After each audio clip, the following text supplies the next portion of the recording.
Halina kayo mga kabukids, samahan niyo po ako mag-adobong squid po tayo. Nung nakaraang araw nga ay nag-ihaw tayo nito at ngayon naman ay magluluto tayo ng adobo. Basic lang naman ang pagluto nito mga kabukids kaya kayang-kaya nyo itong gawin. Ang una nga dyan ay mag-isa tayo ng bawang at sibuyas. Napakabango talaga ng dalawang ingredients na to. Parang hindi kompleto ang pagluto ng ulam kung wala ang mga yan. Ang next na gagawin natin ay ilagay ang ating hiniwang squid.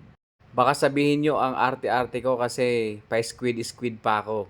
Nagkaroon kasi ako dati ng violation sa isang video ko na mention ko ang Tagalog ng squid. O di ba kakaiba si Angkol?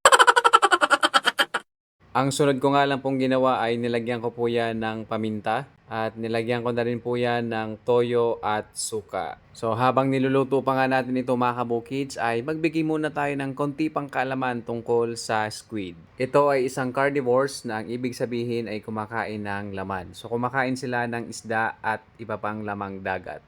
At alam nyo din ba na ang mata ng squid ang pinakamalaki sa buong animal kingdom? At ang kanilang lifespan ay umaabot lamang ng 1 hanggang 3 taon.